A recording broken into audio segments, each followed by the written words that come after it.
Welcome, everybody, to Difference Talks. I'm Barry LaBov. We have a fantastic guest today, Dr. Sasho MacKenzie. He's a professor of sports biomechanics in Canada. He is the savant of speed, and that's what he's known as. He is the man, along with his partner, Marty Jertson, who has created something known as the stack system. Nobody else has it. It helps a golfer increase their speed.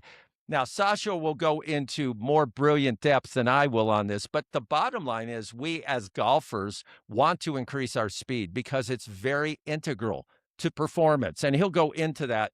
So without further ado, Sasha, welcome to the wonderful world of golf and Difference Talks.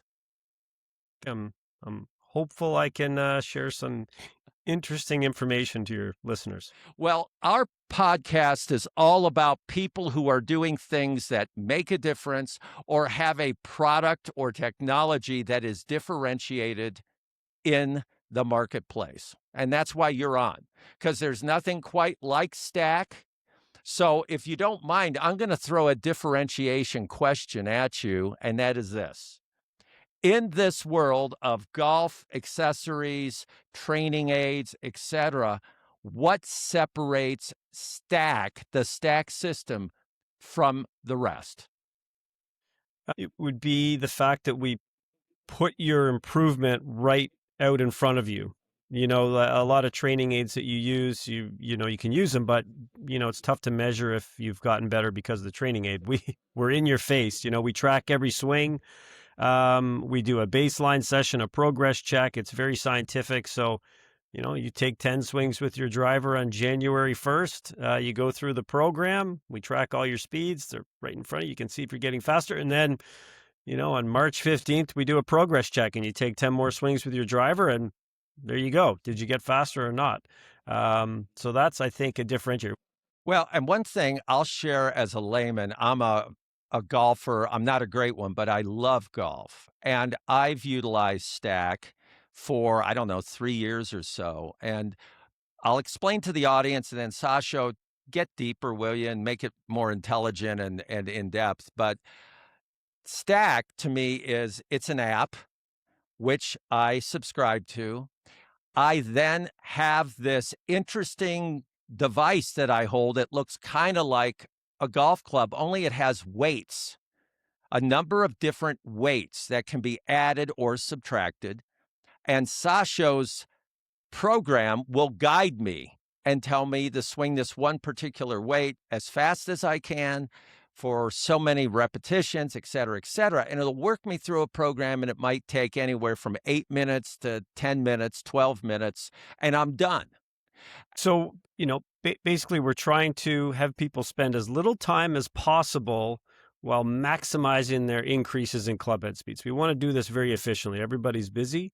And we use what's called variable inertia speed training. So we take a golf club, and the golf club that we have has the ability to be, you can change 5 weights on it to represent 30 possible weight combinations.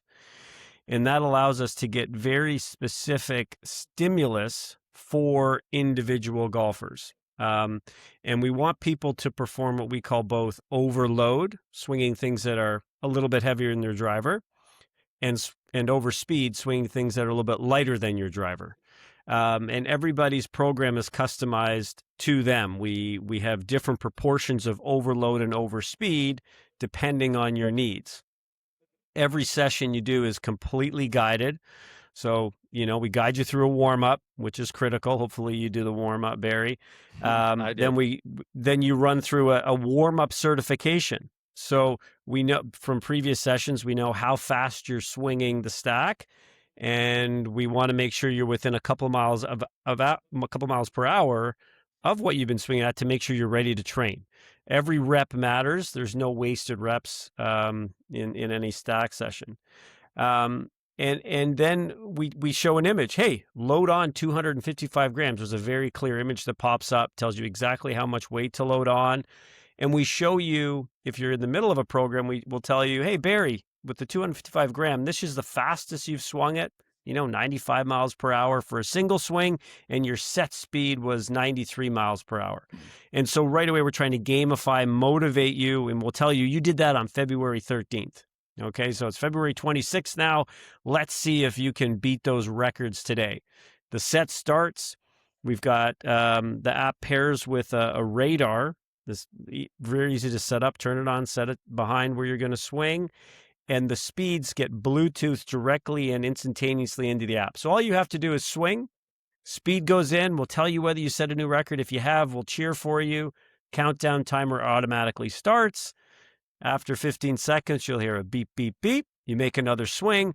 We guide you through it. Then all of a sudden, you'll finish the set. We'll tell you if you've set a new set record, and an image will pop up and say, hey, Barry, we want you to load on 140 grams. Now it's time for your overspeed set, and we'll guide you through that. We've have over top of this, it's amazing AI where we're constantly in this loop of improvement. Because we track everybody's swing, with every weight, we know how much they've improved. We can figure out, and we've now got 75,000 users, I think 40 million swings. We've figured out what are the best protocols for a certain type of individual to maximize their clubhead speed. So we're in this infinity loop of progress because we're able to mine this big data set that we have. Sasho, you created, along with Marty Jertson, this concept in a world where most of us are going down the street to a golf pro, or we're looking online and we're seeing there's some kind of a swing thing that we can use that'll warm us up. This is very different. What was the inspiration behind this?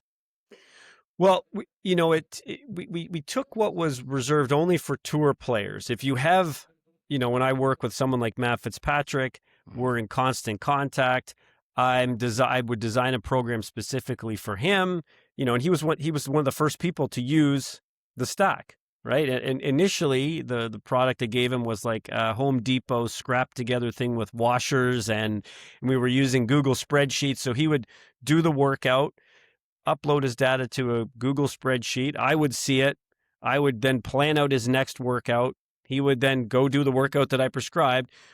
And Marty and I were like, hey, look, I think we can bring this to the people, to the masses. So you can train the same way Matt is. So all of the rules that I have in my head for how I would create Matt's next program, well, let's put this into an app and have this automated so that everybody else can get that same experience where every workout you're getting a customized session, right? Based on what your previous workouts were. And in order to do that, we needed an app. We needed a radar that made the speeds easy to go into the app. We needed this really slick piece of hardware. That's what Marty designed, an engineer at Ping. He designed this really, cool club that can interchange these 5 weights to give 30 weight combinations. So, that was the impetus behind it, is like, hey, this is really working for tour players. Well, let's see if we can make this, something that everybody can use. And Matthew Fitzpatrick, for all listening who may not know, he was the winner of the 2022 U.S. Open.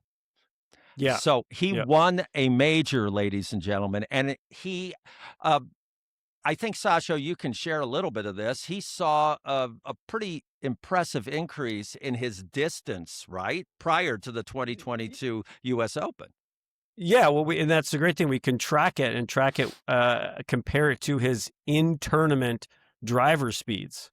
Right. So, I see every stack workout he's done, and then I can see exactly what his average. Every time he swings a driver in a tournament, we can average that, get a tournament average driver speed. And he went from 112 miles per hour to 122 miles per hour. Not one swing, but like tournament average for 4 rounds.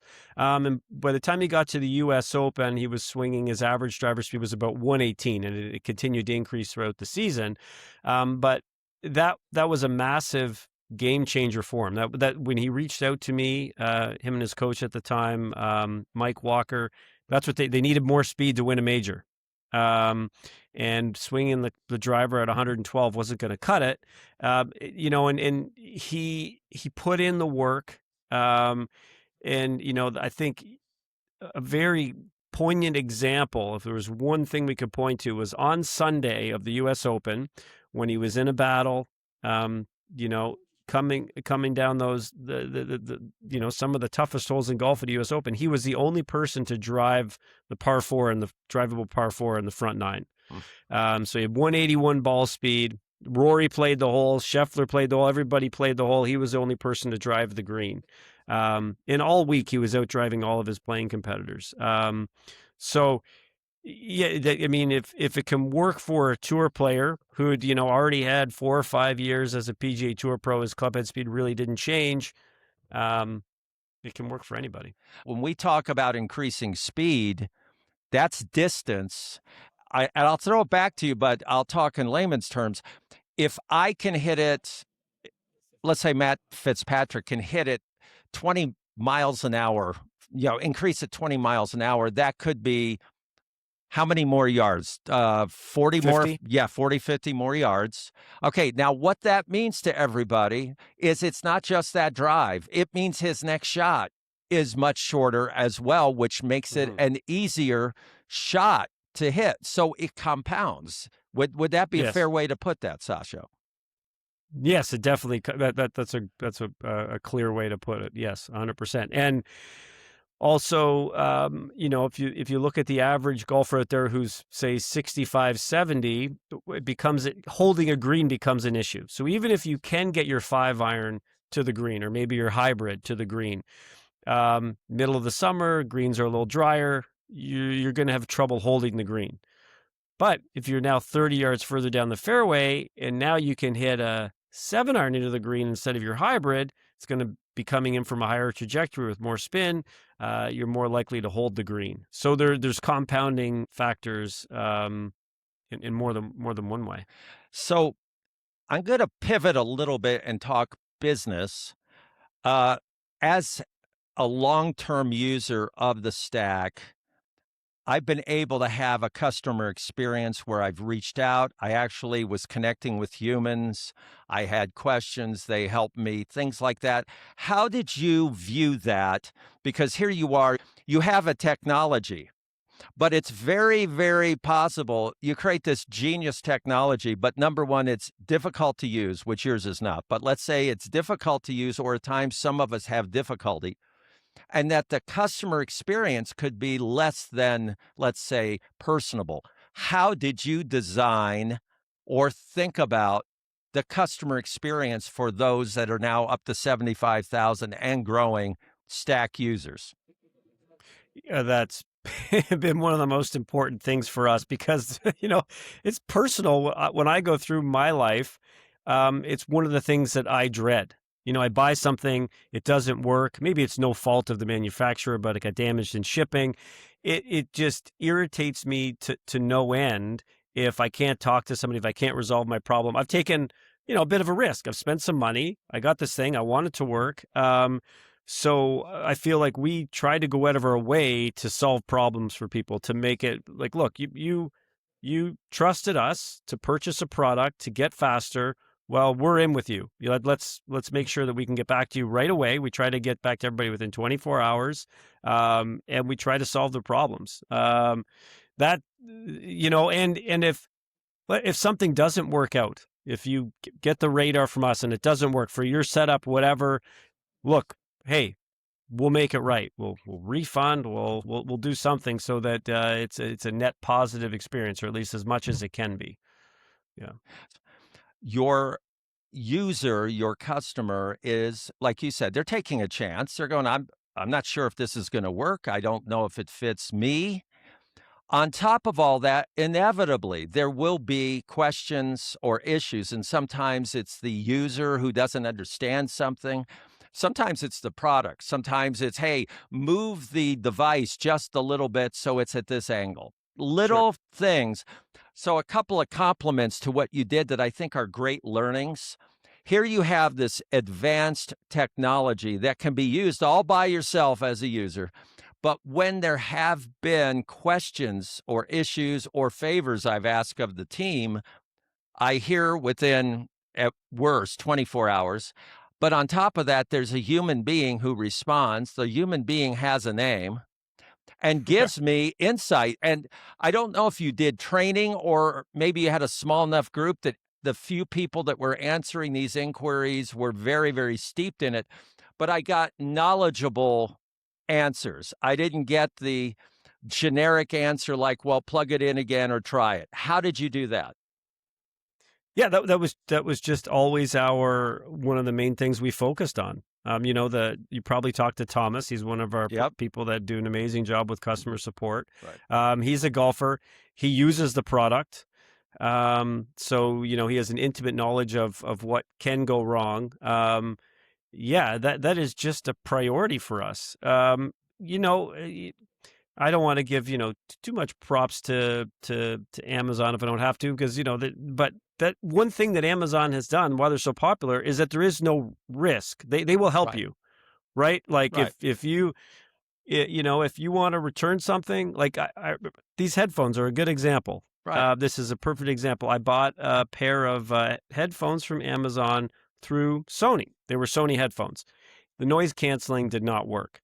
I phoned up Sony. They're like, hey, try this, try this. They're like, you can send us back the headphones to Sony. And this was a number of years ago. And then we'll see if we can fix them or refurbish them. I'm like, well, what do I do for the next month Right. while you have these headphones? Amazon, on the other hand, was like, hey, we'll just send you a new pair, test them, make sure, figure out what's going on, and you can send them back to us. We'll make a label for you. No problem. Right. I'm sure everybody's had these experiences. So to me, it was like, okay, I don't want to be Sony. I don't want to Right. make this harder for someone. Examples, the way we handle things. You ordered a junior stack. Unfortunately, we sent you an adult stack. Mhm. Well, if that was me, the last thing I would want to do is have to deal with FedEx or UPS, Right. send something back. Hey, look, sorry, our mistake. Please keep the adult stack. Donate it to charity, give it to a friend. We're going to send you a junior. That's on us. Right. Right. So that's just one example of, how we try to, communicate with someone. We try to solve the problem. We want to turn it to a net positive. Well, a couple of things too. Your approach to customer service, I agree with you in that Amazon makes it easy and you've made it easy, but your approach has been so knowledgeable that I would not go on to Amazon to purchase your product. I Sure. want to go through you. And this is a big lesson for all of us who want to differentiate. Because if you denigrate the level of customer experience, then it's always going to be easier to go to Amazon. If I get something from Stack that helps me and guides me and they're friendly, I'm staying with Stack, which is what you want because you and Yep. Marty are the creators. You want me to be connected because you want me to either buy more stuff or stay involved or whatever. So what you've done has been brilliant because you have enabled me to send customers to you through Stack as opposed to through Yeah. Amazon. And that's what you Yeah. want. That's good. Yeah. Another thing you've done is your folks reached out, and I didn't know this, but I had evidently utilized your product enough that I had 10,000 or more swings. So I have, for those who can see this, I have golden weights which were shipped Yeah. to me because I am in the Hall of Fame. And I want to let everyone in the audience know this is the only Hall of Fame I'll ever be in. So You deserve it, Barry. well, I appreciate it. Now, when we come back, we're going to talk about something beyond let's hit the ball farther because we're going to talk about stack wedging, which is how are you utilizing your shorter clubs, your wedges, as well as stack putting. And we're going to also talk about what is the future for Stack. So we'll be right back on Difference Talks. Difference Talks is a LaBov production. Our focus is differentiation, and we believe it's more important than ever to differentiate your brand and experience. Contact us at labov.com for a conversation. We'd love to connect with you. Welcome back to Difference Talks. We have the brilliant, the genius Sasho MacKenzie, Dr. Sasho MacKenzie. We're talking about golf, but we're talking about something bigger. We're talking about technology. We're talking about creating something that is differentiated in the marketplace. We're also talking about what is the customer experience, what makes it unique. Sasho's done all of this. We're going to now pivot from distance, meaning more speed, more distance when you hit that drive and it goes down the fairway and you're all excited, to wedging and putting, where it's more of the finer art of golf. So, Sasho, tell us what you're doing in those areas. Sure. Well, the probably we would talk about putting first. So we have the people that join us for speed training. They get their Stack membership. We wanted to add some value to that, So thanks for getting the app, the radar. You're doing the speed training, and some low hanging fruit for helping people practice is how people practice their putting. So most people just don't know how to practice, or they're maybe doing some random drills or doing things inefficiently. We wanted to make it like speed training where things are boxed in. We're going to tell you what to do.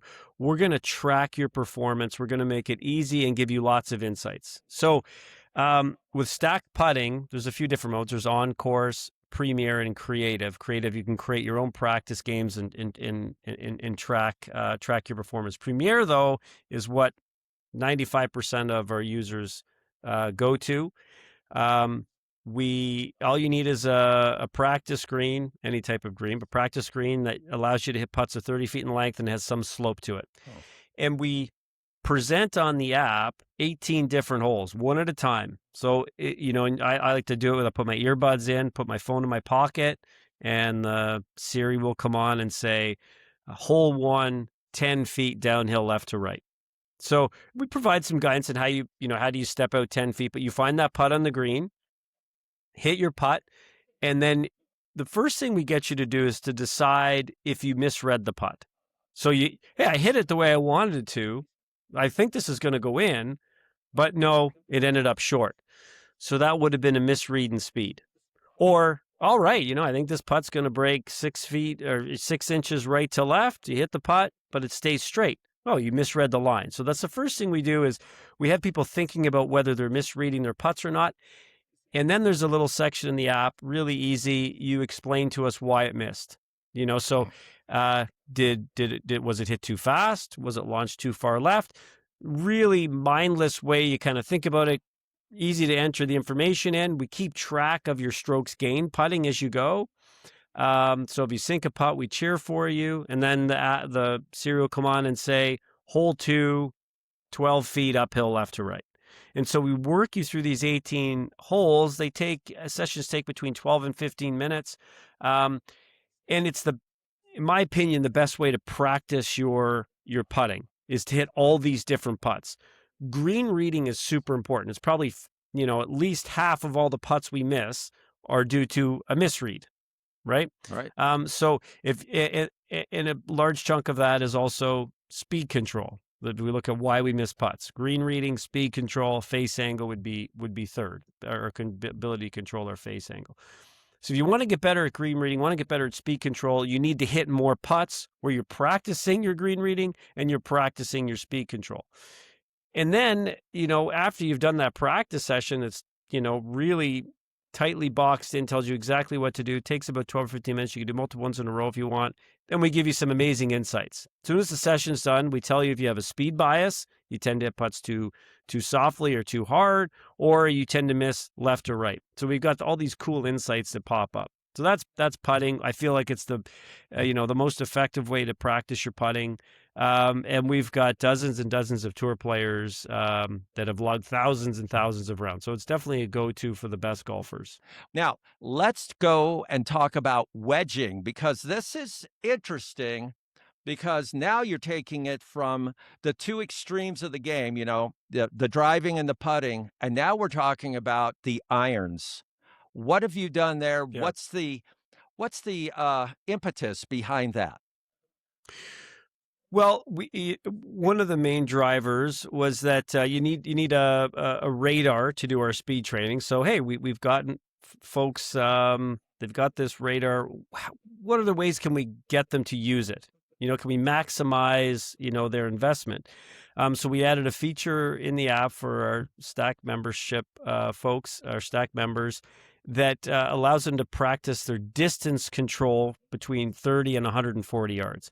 So this radar is amazing at measuring ball speed. We're about within a half mile per hour of TrackMan, for example.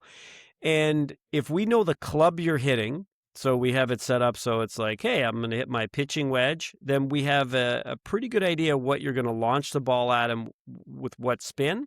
And that allows us to get very accurate predictions of carry between 30 and 140 yards. So even though you can hit and we can get distance up to 200 yards or 300 yards, we're really accurate in that range. So that's what we want to focus on, right? And that's where we can hit a close and score. And so we've come up with some amazing, again, ways to practice. We've got a premier version of wedging as well. And we've got within Premiere, there's 100 different levels where we run you through these combines. And we have you hit to multiple targets within a combine. The targets are different distances. If you're not a great golfer, you'll be in the lower levels, right? Yes. And the lower levels tend to be more blocked. So you might, and fewer targets. So you might hit, block practice is when you do the same thing over and over again. It's a little easier. So level 10 might be, let's hit 10 shots in a row to a 50-yard target, and then 10 shots in a row to an 80-yard target. And we're tracking how close you get to the target and giving you a score based on strokes gained. Right. So it's very, very realistic in the sense that if you go from 20 feet to 10 feet, you'll see some improvement in points. But if you go from 10 feet to 2 feet, huge improvement in point. That's the way golf works. If you hit it to 2 feet, you're guaranteed to make a birdie. That was an amazing shot. Right. So the points go way up, and we track your points in every shot. We add those up at the end of the combine, and you get a score. And if the higher you score, the more you move up in level. So we're always the golfer's always very close to being at their optimal challenge point. Challenge point's a motor learning term that says you want to be at the right level of difficulty to maximize your improvement. You're at the intersection of science and technology and really elite performance in sports. That's what you're doing right now. That's what it's all about. Okay, business-wise, you created this. You're a professor. You love golf. What was your biggest challenge? How'd you overcome it? Well, for me personally, having done 8 years of research, sitting in a lab, using this hacked together thing from Home Depot, it's like, okay, it's tough for me to phone up somewhere in Asia and say, hey, Asian supplier, can you help me out with this product? So that's where Marty was essential to the founding of the Stack. So for me, that was calling Marty. We've been friends for a while, and I'd helped him use an earlier version of the Stack to gain speed. He's a very accomplished golfer. He's played in 6 majors, gained enough speed where he made the cut at the PGA Championship when it was at Bethpage Black. Oh. So he's like, hey, this works. This is great. Without his expertise, the Stack would never have launched. He was able to design an amazing piece of hardware. So on the personal side of things, that was something that, had to be overcome, or this never would have been a product.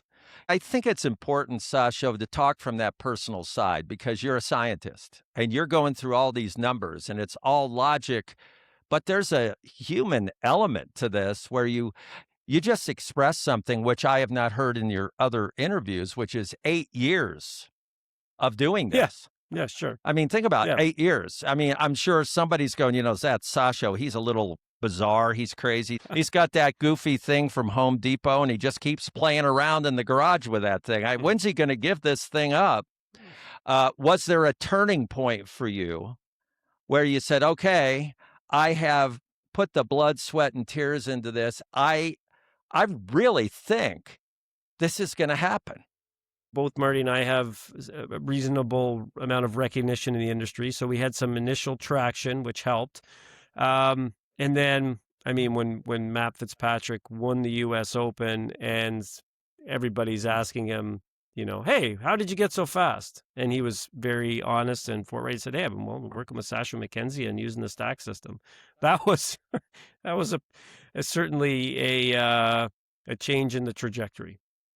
It was And very and helpful. it was well deserved. As you, on a day-to-day basis, are doing what you're doing, you're working with people, you're trying to discover one new way to improve what you've been working on, what gives you the most joy or pleasure? Like, what's a best day for Sasho after you're done in the lab? What gives you that feeling of accomplishment? With the stack, it's, every day we get positive emails. People email out of the blue. Hey, I just received one today from a doctor in Canada, but he's in his 60s and gained a ton of speed with the stack. Super pumped. Gave me the timeline. But, we get emails like that all the time. People saying that it's changed there. Yeah, so it makes me happy to know that someone it's made such a big difference in their life. We haven't asked them to email in, that they're going to take the time to write, a page-long email about how awesome the product is and how much it's impacted their life, because golf means so much to them. That's fantastic. Sasho, you've been fantastic today. A lot of things have been covered. We've talked about, of course, the genius behind your technology. Okay, so it's genius. It involves AI. It involves GPS. It's radar. It's unbelievable. It also is across the entire spectrum of golf, whether it's driving the ball, whether it's wedges, whether it's putting. It also involves gamification, which makes humans like us more involved and more engaged, as well as when we talk about spectrum, it's the spectrum of golfers. It's that 70-plus-year-old guy that's trying to, keep up with the younger kids. It's the 28-year-old guy who says, wait a minute, I used to be on the golf team. I can still outdrive everybody else. And it's the female or the junior golfer, too, that is saying, hey, I want to get a little better. I want this to help me. So, Sasho, congratulations on the stack and the future. How can people learn more about what you have produced, and where would you like them to go so that they can maybe experience the stack? Yeah, go to thestacksystem.com. You can follow us on Instagram at the Stack System. You can follow me personally on Twitter. I post a lot of stuff, Sasho MacKenzie, or on X, I should say. We've got a great Science of Speed email series when you go to our website that you can sign up for. I share a lot of information. Yeah, those are some suggestions. Well, those are all great examples of a brilliant person utilizing branding and showing his passion, whether it's newsletters, whether it's Facebook, whether it's X, whether it's his website. I recommend that anybody look into the stack. Reach out to me if you want to learn more about it as well. I will connect you to Thomas and the team and Sasho. Until next time, I want to thank you, Sasho. Everybody, thank you for listening and or viewing Difference Talks. Thanks, Barry. Thank you for joining us on Difference Talks. All of us at LaBov are proud to celebrate great people with inspiring messages. Difference Talks was created, produced, engineered, and performed by the LaBov team. Even the music is original. Contact us at labov.com to learn how to differentiate your brand and give your team a sense of significance and meaning.